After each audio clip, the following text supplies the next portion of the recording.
जय श्री कृष्णा। आप सभी को चैत्र मास के शुक्ल पक्ष की एकादशी की ढेरों शुभकामनाएं। प्रिय भक्तों, आज हम बात करेंगे कि आने वाली जो एकादशी है उसका नाम है कामदा एकादशी।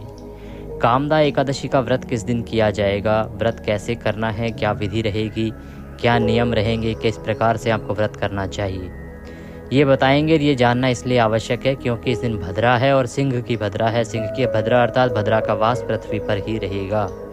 तो उस अवस्था में क्या रहेगा प्रभाव एकादशी के व्रत की पूजा में, कैसे पूजा करनी है, कब पूजा करनी है, कब नहीं करनी है, अन्य और कौन कौन से कार्य हैं जो भद्रा के कारण नहीं किए जा सकते, क्योंकि ये पृथ्वी लोक की भद्रा है, मृत्यु लोक की भद्रा है और ये हमेशा मान्य होती है। तो कौन कौन से वो कार्य हैं जो इसे नहीं किया जा सकते, और साथ में पारण कैसे करना है, कब करना है, किस प्रकार का प्रभाव इसका पारण पर रहेगा। ये जो एकादशी है इसका पूजन दशमी तिथि से आरंभ होगा या एकादशी से आरंभ होगा। साथ ही ये भी बताएंगे कि इसका जो उत्तम व्रत है वो किस दिन किया जाएगा। द्वादशी युक्ता व्रत करना चाहिए या फिर दशमी भेदा करना चाहिए, ये संपूर्ण जानकारी आपको इस वीडियो के माध्यम से प्रदान की जाएगी। आपसे निवेदन है कि यदि वीडियो थोड़ा सा भी अच्छा लगे तो कृपया एक बार लाइक अवश्य कर दीजिएगा। भगवान श्री हरि का आशीर्वाद प्राप्त करने के लिए और अपने व्रत की सफलता के लिए कमेंट बॉक्स में अवश्य लिखिएगा जय श्री हरि या ओम नमः भगवते वासुदेवाय। भगवान श्री हरि अवश्य ही आपकी कामना पूरी करेंगे, आपका व्रत सफल होगा। आप देख रहे हैं देवभूमि ज्योतिष संस्थान का प्रतिष्ठित यूट्यूब चैनल देवभूमि धार्मिक। यहाँ पर हम इधर उधर की बातें नहीं करते। जो पंचांग में लिखा होता है, वर्णित होता है, कौन सी तिथि कब है, कब व्रत करना है, व्रत के नियम क्या रहेंगे, वही सब आपको बताते हैं। तो पंचांग अनुसार सही जानकारी प्राप्त करने के लिए कि कौन सा व्रत कब है और किस दिन करना है, साथ ही सही कथाएं सुनने के लिए चैनल पर नए हैं तो सब्सक्राइब अवश्य कर लीजिएगा, जिससे कि सभी शास्त्र अनुसार जानकारी आपको समय से प्राप्त होती रहे। आइए जानकारी आरंभ करते हैं और बात करते हैं आने वाली एकादशी की। प्रिय दर्शकों, आने वाली जो एकादशी है आप सभी जानते होंगे, चैत्र का महीना चल रहा है और चैत्र मास के शुक्ल पक्ष की एकादशी होगी। चैत्र शुक्ला एकादशी, जिसका नाम होता है कामदा एकादशी। कामदा एकादशी का व्रत किस दिन करेंगे ये आपको बताएं, उससे पहले जानना आवश्यक है कि इस एकादशी का व्रत किया कैसे जाना चाहिए, इसका महत्व क्या है और साथ ही इसके नियम क्या रहेंगे। कामदा एकादशी के बारे में महिमा कुछ इस प्रकार से वर्णित है कि यदि कोई मनुष्य इस एकादशी का एक व्रत कर लेता है तो उसे राक्षस योनि से भी मुक्ति प्राप्त हो जाती है। इसके बारे में एक वृतांत पुराणों में वर्णित है, वह वृतांत आपको अवश्य ही सुनना चाहिए, क्योंकि वह वृतांत इसका महत्व बताने के लिए काफ़ी है कि इस एकादशी का जो पूजन है, जो व्रत है, वो कितना महत्वपूर्ण है और इससे कितना अधिक पुण्य प्रताप प्राप्त होता है। एक ललिता और ललित नामक दो स्त्री पुरुष थे। वो राजा पुंडरीक के यहाँ राज दरबार में नृत्य का कार्य किया करते थे। दोनों में अत्यंत ही स्नेह था, यहाँ तक कि अलग अलग हो जाने पर भी दोनों व्याकुल हो जाते थे। एक समय पुंडरीक की सभा में अन्य गंधर्वों के साथ ललित भी गान कर रहा था। गाते गाते उसको अपनी प्रिय ललिता का ध्यान आ गया और उसके ध्यान में स्वर भंग हो गया। स्वर भंग हो जाने के कारण उसका स्वरूप बिगड़ गया।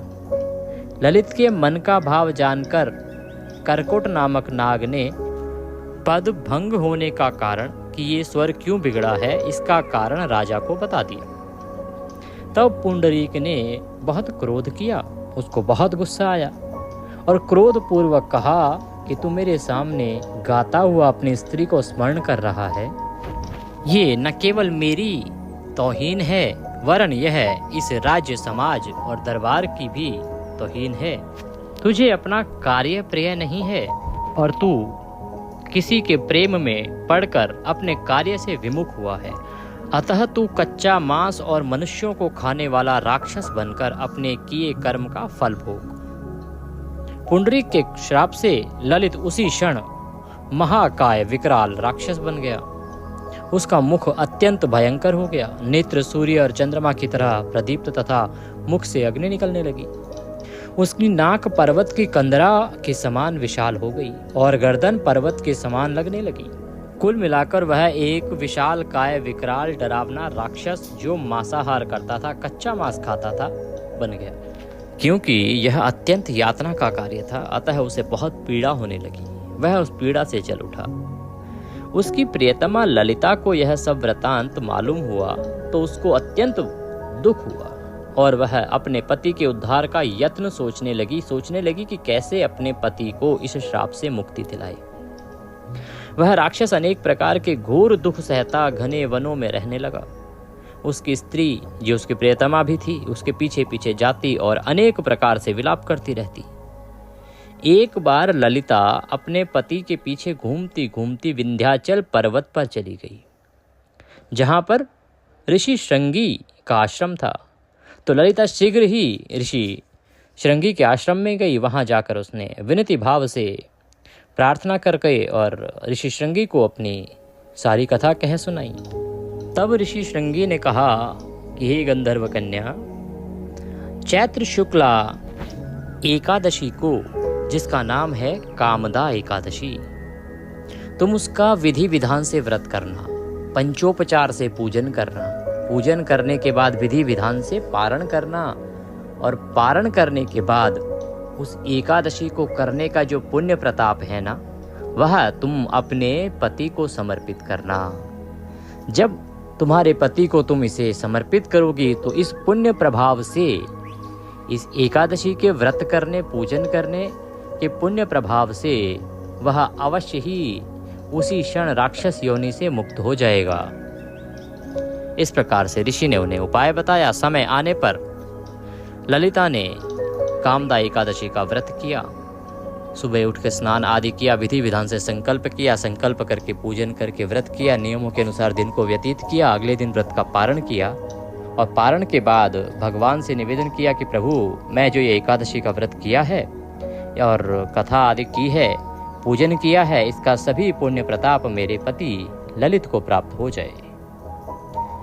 जैसे ही उसने यह संकल्प पूर्ण किया, उस एकादशी के पुण्य प्रभाव से ललित, जो घोर राक्षस की योनि में था, उससे मुक्त हो गया और पुनः वह मनुष्य शरीर में प्रकट हो गया। तो इतना अधिक प्रभाव है इस एकादशी के एक व्रत का। अब बात आता है जी कि पंडित जी, ये तो सभी एकादशियों में कोई न कोई व्रतांत आता ही है, सभी एकादशियां महत्वपूर्ण होती हैं। बिल्कुल सही कहा आपने कि सभी एकादशियां महत्वपूर्ण होती हैं, परंतु कुछ एकादशियां ऐसी होती हैं जिनका महत्व किसी विशेष चीज के लिए बना होता है। जैसे इसका जो महत्व है ना, ये इस प्रकार से समझिए कि ये आपके जो बुजुर्ग हैं, बुजुर्ग के अलावा जो आपके पूर्वज रहे होंगे, चाहे वो किसी भी अवस्था में मृत्यु को प्राप्त हुए हों, किसी भी अवस्था में किसी भी उम्र में मृत्यु को प्राप्त हुए हों, उनकी मुक्ति का मार्ग प्रशस्त करती है एकादशी। क्योंकि आप नहीं जानते कि किसको क्या योनि प्राप्त हुई है, कौन कहाँ पर है, क्या उनकी मुक्ति हुई है या उनकी मुक्ति नहीं हुई है। तो ऐसी अवस्था में ये जो एकादशी है ना, कामदा एकादशी, ये आपके लिए सहायता करती है। किस प्रकार से? आप इसका जब व्रत करेंगे तो व्रत करने के बाद इस एकादशी का जो पुण्य है ना, वो आप अपने किसी भी पितृ को अर्पित कर दीजिए। विधि विधान से संकल्प करके पूजन कीजिएगा। पूजन करने के बाद जब आप पारण करेंगे तो पारण के बाद भगवान से यह निवेदन अवश्य कीजिएगा कि प्रभु, ये जो मैंने एकादशी का व्रत किया है, पूजन किया है, इससे जो भी पुण्य फल प्राप्त हो वह मेरे अमुक पितृ को, अब चाहे वह आपका कोई भी रिश्तेदार हो, रिश्ते में कुछ भी लगता हो या दूर का कोई हो, आप उसका नाम भी ले सकते हैं, रिश्ता भी बोल सकते हैं, कि उसको प्राप्त हो जाए। तो इसका लाभ ये होगा कि मान लीजिए उसकी मुक्ति नहीं हुई होगी और वह इधर उधर भटक रहा होगा, क्योंकि जीवात्मा का पता नहीं वह कहाँ है, तो उसकी मुक्ति अवश्य हो जाएगी। इसीलिए इस एकादशी को इस प्रकार से आपको प्रयोग करना चाहिए। आशा करते हैं आपको समझ आया होगा कि एकादशी तो सभी पुण्यदायी होती हैं, परंतु प्रत्येक एकादशी अलग अलग कार्य के लिए की जाती है। तो यदि आप इस एकादशी से अपने पितरों, अपने पूर्वजों, किसी भी ऐसे व्यक्ति की मुक्ति चाहते हैं तो इस नियम से आप व्रत कीजिएगा। अन्यथा आप जो पूजन करते हैं उसमें अपने लिए ही भगवान से पुण्य प्रताप प्राप्त कीजिएगा। इसका लाभ ये होगा कि आपको अंत समय में भगवान की सहायता मिलेगी, आपको अंत समय में भगवान विष्णु का वैकुंठ धाम मिलेगा और आपका जो अंत समय है वह सुगम रहेगा। साथ ही एकादशी का जब आप व्रत करते हैं ना, तो उससे जीवन के बाद की चीज़ें तो संभलती ही हैं, जो अभी जीवन है ना उसमें भी खुशियों का आगमन होता है। क्योंकि जो पुण्य अर्जित करते हैं ना आप, जब आपके जीवन का पुण्य बढ़ता है तो आपके जीवन में अपने आप ही परिवर्तन आने लगते हैं। अब एकादशी में बहुत लोगों को आपने देखा होगा कि बहुत समय से एकादशी कर रहे हैं परंतु उनके दुख दूर नहीं हो रहे हैं। क्या कारण है? तो संभव है कि वो कहीं ना कहीं कोई त्रुटि कर रहे हों, उनसे गलती हो जा रही हो, जिस कारण से उन्हें उस एकादशी के व्रत को करने का पुण्य फल प्राप्त नहीं हो रहा हो। इसीलिए आवश्यक होता है एकादशी के व्रत के नियमों को और पूजन को समझना। और आपका यह चैनल देवभूमि प्रत्येक एकादशी पर आपके लिए एकादशी के नियम बताता है, किस प्रकार से आपको ये एकादशी करनी है ये बताता है, सारी विधि बताता है। तो चैनल पर नए हैं और अभी तक सब्सक्राइब नहीं किया है तो उसे सब्सक्राइब कीजिएगा। आइए अब हम पूजा विधि की ओर आगे बढ़ते हैं और नियमों की ओर आगे बढ़ते हैं। इस एकादशी का व्रत करने के लिए आपको सूर्योदय से पहले उठना चाहिए। जहाँ तक बात है दशमी तिथि की, तो दशमी तिथि को कुछ प्रमुख चीज़ें हैं जिनका आपको परित्याग कर देना चाहिए, जैसे चने की दाल, मसूर की दाल, हरी पत्तेदार सब्जियाँ और शहद। इसके अतिरिक्त उड़द की दाल का परित्याग भी इस एकादशी के लिए बताया गया है। ये चीज़ें आपको दशमी तिथि को ही त्याग कर देनी चाहिए, दशमी तिथि से ही इनको खाना बंद कर देना चाहिए। इसके बाद एकादशी के दिन आपको सूर्योदय से पहले उठना चाहिए। उठने के बाद स्नान आदि करके स्वच्छ वस्त्र धारण करके आपका जो पूजा स्थल है वहाँ पर सामग्री को एकत्र करके आसन लगा के बैठ जाएं। सामग्री के रूप में प्रमुख रूप से आपके पास क्या होना चाहिए, सामग्री की लिस्ट एक बार सुन लीजिए, उसको नोट भी कर लीजिए, जिससे कि आपके पास अगर कोई सामान उसमें से नहीं है तो वो आप समय से ले आइएगा। भगवान श्रीहरि की कोई तस्वीर या प्रतिमा आपके पास होनी चाहिए, चौकी होनी चाहिए। इसके अतिरिक्त पीला वस्त्र उस पर बिछाने के लिए अगर मिलता है तो उत्तम है। चौकी और पीला वस्त्र दोनों ऑप्शन हैं, आपके पास हैं और मिलते हैं तो उत्तम है, नहीं है तो कोई बात नहीं, उसके बिना भी पूजा हो सकती है। आवश्यक सामग्री में रौली, मौली, पान, सुपारी, लौंग, इलायची, धूप, दीप, नैवेद्य। नैवेद्य में भगवान को भोग लगाने के लिए फल ले सकते हैं, मिठाई ले सकते हैं, जो भी मिठाई आपके पास उपलब्ध हो उससे आप भोग लगा सकते हैं। तांबे का लोटा, इत्र और जनेऊ, साथ में कुछ खुले फूल ले लीजिएगा और फूलों की माला यदि आपके पास है तो माला ले लीजिएगा। ये सामग्री है जो प्रमुख रूप से आपको लेनी है। इस सामग्री को एकत्र कीजिए, आसन लगा के और अपने पूजा स्थल पर बैठ जाइए। सबसे पहले जो तांबे का आपका लोटा है ना उसमें जल भर लीजिए। जल कौन सा भरेंगे, पहले लोटे को अच्छे से मांज लीजिए, साफ़ कर लीजिए, फिर उसमें थोड़ा गंगा जल भरिए और उसके बाद उसमें शुद्ध जल भरिए। शुद्ध जल भर के और सभी स्थान और सामग्री का शुद्धिकरण करेंगे। एक पुष्प लीजिए, उसको उसमें डुबोइए और उस पुष्प से सभी सामग्री पर और जिस स्थान पर बैठकर आप पूजन कर रहे हैं ना उस स्थान पर जल के छींटे दीजिए। इससे उस स्थान का और सामग्री का पवित्रीकरण हो जाएगा। ओम पवित्रो अपवित्रवांग सर्वांग वस्थांगतो पिवाम यह स्मरित पुंडरीकाक्षम सभयंतरः शुचिः ओम। इस प्रकार से स्थान का पवित्रीकरण करने के बाद अब हम पूजन आरंभ करेंगे। एक महत्वपूर्ण बात जिसके बारे में आप जानना चाह रहे होंगे भद्रा के विषय में, तो हम बता दें आपको कि हाँ, इस दिन सिंह की भद्रा है और इसके बारे में हम अभी चर्चा करेंगे। जैसे ही पूजा विधि को पूर्ण करेंगे तो हम मुहूर्त के बारे में बात करेंगे, भद्रा के बारे में बात करेंगे और बाकी चीज़ें आपको बताएंगे। तो पूजन करने के लिए भगवान को स्थापित करेंगे। पहले अपने हाथ धो लीजिए, अपने हाथ पे जल लीजिए लोटे में से एक चम्मच से और हाथ धो लीजिए। हस्तो प्रक्षालनम। अब आपके पास चौकी है तो चौकी को लगाइए, चौकी पर पीला वस्त्र है तो वस्त्र बिछाइए। जिनके पास चौकी नहीं है, पीला वस्त्र नहीं है, वो पृथ्वी पर भी भगवान को स्थापित करके पूजन कर सकते हैं। आपको परेशान होने की आवश्यकता नहीं है। स्थापित करने के लिए भगवान को जब रखना हो, स्थापित करना हो, उससे पहले भगवान से निवेदन कीजिए कि प्रभु यह पुष्प हम आपको आसन के स्वरूप में दे रहे हैं, आप इन पुष्प को ग्रहण करें और इस पर विराजमान हो। तो पृथ्वी पर रखकर पूजन कर रहे हैं तो वहाँ पुष्प आसन के रूप में दीजिए, चौकी पर रखकर पूजन कर रहे हैं तो वहाँ भी पुष्प आसन के रूप में दीजिए और भगवान को स्थापित कर दीजिए। भगवान के सीधे हाथ की तरफ एक घी का दिया जलाएंगे आप और धूप रखिए, धूप को भी प्रज्वलित कर लीजिए।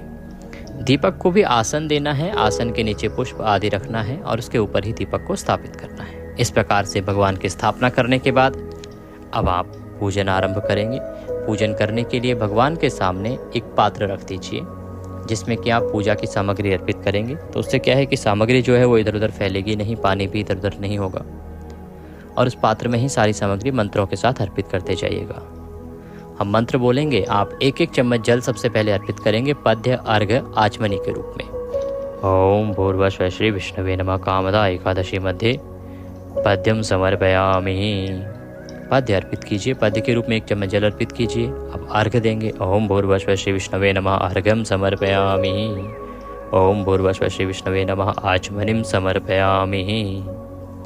अब आप स्नान कराएंगे। स्नान के लिए जल अर्पित करेंगे। जिनके पास त्रिवेणी का जल है आप उससे भी स्नान करा सकते हैं। अगर किसी के पास प्रतिमा है तो प्रतिमा को अच्छे से स्नान करा सकते हैं। ओम भूर्भुवः श्री विष्णवे नमः स्नानम जलम समर्पयामि। अब पंचामृत से स्नान कराएंगे। पंचामृत बनाइए। कच्चा दूध, दही, घी, शहद और शक्कर, इन 5 चीज़ों को मिलाइए, पंचामृत बनाइए और उस पंचामृत से भगवान को नहलाइए। और जिनके पास तस्वीर है, जो तस्वीर पर पूजन कर रहे हैं, वो पंचामृत को पुष्प पर लगा लीजिए, फूल पर लगा लीजिए और अर्पित कीजिए। ओम भूर्भुवः श्री विष्णवे नमः स्नानम पंचामृतम समर्पयामि। पंचामृत अर्पित करके शुद्ध उदक जल से स्नान कराएंगे। शुद्ध जल से पुनः शुद्ध जल अर्पित कीजिएगा। ओम भूर्भुवः श्री विष्णवे नमः स्नानम शुद्धोदक जलम समर्पयामि। इस प्रकार से आपने भगवान को स्नान कराया है। स्नान कराने के बाद भगवान को वस्त्र अर्पित किया जाता है। वस्त्र के रूप में एक मौली का टुकड़ा तोड़िएगा। मौली जो आप हाथ पर बांधते हैं, कलावा कहते हैं उसको। मौली का टुकड़ा तोड़ के और वह भगवान को अर्पित कर दीजिएगा। ओम भूर्भुवः श्री विष्णवे नमः वस्त्रम समर्पयामि। वस्त्रम उपवस्त्रम यज्ञोपवीतम। अब आप यज्ञोपवीत अर्पित करेंगे। यज्ञोपवीत क्या होती है? जनेऊ होती है। तो इसके लिए आप जनेऊ लीजिएगा और उसको पहले तिलक कीजिएगा, रौली से तिलक कीजिएगा, तदोपरांत उसको अर्पित कीजिएगा। ओम भूर्भुवः श्री विष्णवे नमः यज्ञोपवीतम समर्पयामि। और यज्ञोपवीत को अर्पित कर दीजिएगा भगवान को। अब भगवान को इत्र लगाइएगा। इत्र को पुष्प पर लगाइए या रुई पर लगाइए और वह भगवान को अर्पित कीजिएगा। ओम भूर्भुवः श्री विष्णवे नमः इत्रम समर्पयामि।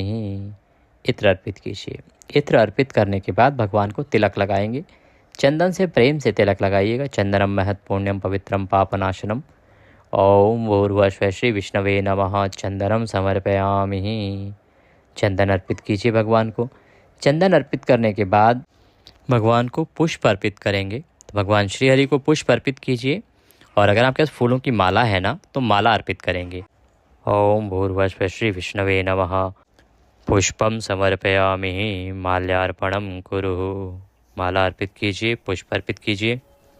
माला और पुष्प अर्पित करने के बाद अब आप भगवान को धूप दिखाएंगे और दीप दिखाएंगे। धूप दीप दिखाना है। ओम भूर्भुवः श्री विष्णवे नमः धूपम दर्शयामि। धूप दिखाइए, फिर दीप दिखाइए। ओम भूर्भुवः श्री विष्णवे नमः दीपम दर्शयामि। भगवान को धूप दीप दिखाने के बाद नैवेद्य अर्पित किया जाता है। तो नैवेद्य के रूप में आपके पास जो भी कुछ है, अगर मिठाई है तो मिठाई भगवान को अर्पित कीजिए, मिठाई नहीं है, फल है तो फल अर्पित कीजिए। अन्यथा आप मिश्री भी भगवान को नैवेद्य के रूप में अर्पित कर सकते हैं। नैवेद्य अर्पित कीजिएगा। मंत्र बोलते हैं। ओम भूर्भुवः श्री विष्णवे नमः भोजनम नैवेद्यम समर्पयामि। नैवेद्य अर्पित करने के बाद अब भगवान को आप आचमनी कराएंगे, भोजन अंत वाली आचमनी कराएंगे। 1 चम्मच जल लीजिएगा, भगवान को अर्पित कीजिएगा। ओम भूर्भुवः श्री विष्णवे नमः भोजनान्ते जलाचमनीम समर्पयामि। जलाचमनीम कुरु। जलाचमनी कराइए प्रेम से। जलाचमनी कराने के बाद भगवान को तांबूल अर्पित किया जाता है। तांबूल क्या होता है? तांबूल होता है पान का एक बीड़ा। या तो आप मीठा पान ला सकते हैं गुलकंद वाला, वह चढ़ा दीजिएगा। अन्यथा आप पान का पत्ता लीजिए, उसमें 2 लौंग, 2 इलायची, 1 सुपारी रखिए और उसका बीड़ा बना के वह भगवान को अर्पित कीजिएगा। ओम भूर्भुवः श्री विष्णवे नमः तांबूलम समर्पयामि। तांबूलम पोंगी फलम शुभ दक्षिणायाम शुभदो वरदो भवः। अब भगवान को आप दक्षिणा अर्पित करेंगे। दक्षिणा में जो भी आप राशि अर्पित करना चाहें, द्रव्य अर्पित करना चाहें, वह अर्पित कीजिएगा। ओम भूर्भुवः श्री विष्णवे नमः शुभ दक्षिणायाम समर्पयामि।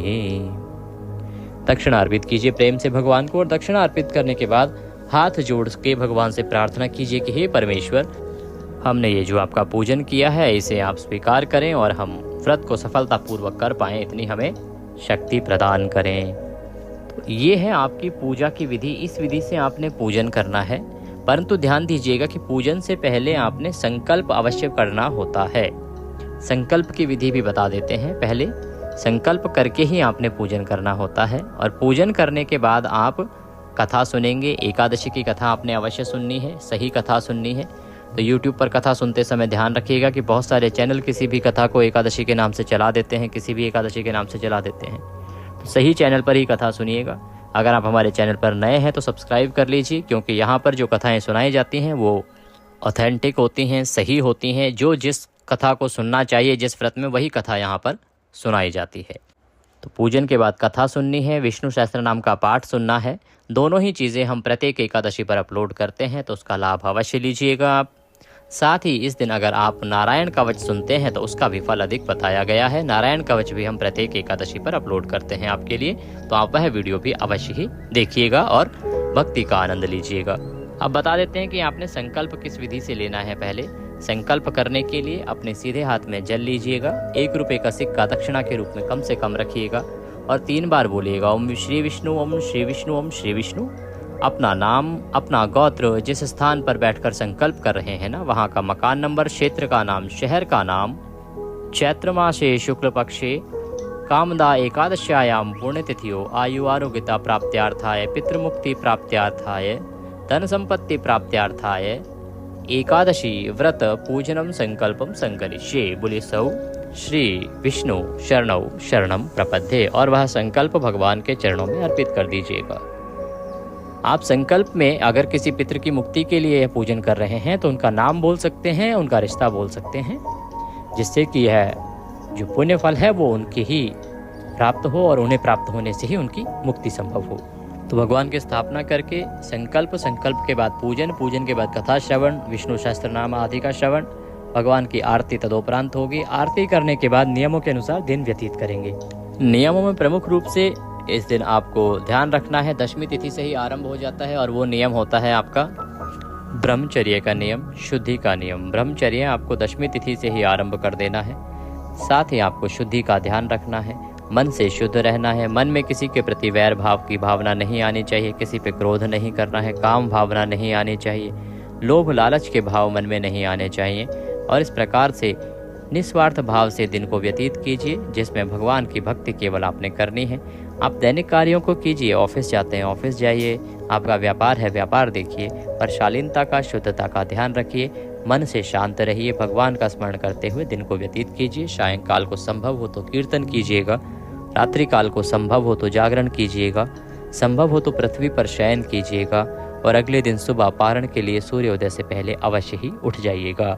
उठने के बाद स्नान आदि करके पारण का पूजन कीजिएगा। पुष्पांजलि जो प्रक्रिया है, क्षमा याचना की प्रक्रिया है, वह अवश्य कीजिएगा। साथ ही आपको बताएंगे कि किस प्रकार से यहाँ पे है पुण्य अपने पितरों को अर्पित कर सकते हैं। ये जो विषय है ये पारण के दिन का विषय है, तो हम पारण विशेष वीडियो बनाते हैं, उसमें आप ये विषय अवश्य ही देख लीजिएगा। अब बात करते हैं, भद्रा बताई जा रही है, तो भद्रा का क्या रहेगा इसमें प्रभाव, और कितने बजे से कितने बजे तक भद्रा रहेगी, पूजन आपने कब करना है, व्रत आपने कब करना है, और भद्रा के प्रभाव से बचने के लिए आपको क्या करना चाहिए। देखिए, एकादशी तिथि की अगर बात करें तो ये तिथि की शुरुआत हो रही है चैत्र मास के शुक्ल पक्ष के एकादशी तिथि की 7 अप्रैल को रात्रि को 8 बजे, और ये 8 अप्रैल को रात्रि को 9:12 पर समाप्त होगी। ऐसे में सूर्य के मुख से एकादशी रहेगी 8 अप्रैल को। पूरा दिन एकादशी है, और व्रत समाप्त होने से पूर्व रात्रि में ही द्वादशी भी लग जाएगी, तो ये द्वादशी युक्ता व्रत भी हो जाएगा। इसीलिए श्रेष्ठ व्रत जो है वो 8 अप्रैल को करना है, द्वादशी युक्ता व्रत है वह भी 8 अप्रैल को करना है। दशमी भेदा करना नहीं चाहिए, इसलिए हम आपको बता नहीं रहे हैं। अब बात आती है कि शुभ मुहूर्त क्या रहेगा और भद्रा का समय क्या रहेगा। देखिए, जो भद्रा है ना वो सिंह की भद्रा है। सिंह की भद्रा का मतलब होता है कि पृथ्वी पर इसका वास है, अर्थात मृत्युलोक की भद्रा है। ये आरंभ हो जाएगी सुबह 8:35 पर, और ये समाप्त होगी 21:12, अर्थात रात्रि को जैसे ही एकादशी समाप्त हो रही है तो रात को 9:12 पर यह समाप्त हो जाएगी। तो लगभग पूरे दिन भद्रा है। भद्रा की जहाँ तक बात करें, जो एकादशी का व्रत पूजन आप करने वाले हैं उस पर भद्रा का प्रभाव लागू नहीं होता है। हाँ, लेकिन यदि आप कोई और पूजा पाठ कर रहे हैं, कोई हवन आदि कर रहे हैं तो उन पर भद्रा लागू होती है। तो उसमें आप अवश्य ध्यान रखिएगा कि भद्रा काल से रहित समय में ही आप पूजन कीजिएगा। एकादशी की कथा और पूजन आदि आप भद्रा काल के समय में भी कर सकते हैं, क्योंकि ये जो भद्रा है ये एकादशी के व्रत पूजन पर लागू नहीं होती है। फिर भी यदि आपके मन में संशय हो तो सुबह 8:35 से पहले आप पूजन कर लीजिएगा, उससे पहले भद्रा नहीं है। तो ये थी जानकारी एकादशी के बारे में। एकादशी कब है, व्रत कैसे करना है, भद्रा का क्या रहेगा, भद्रा रहित काल कौन सा है, कब पूजन आदि करना चाहिए। जानकारी थोड़ी भी अच्छी लगी हो तो कृपया एक बार लाइक अवश्य कर दीजिएगा। कमेंट बॉक्स में अवश्य लिखिएगा जय श्री हरि, ओम नमः भगवते वासुदेवाय।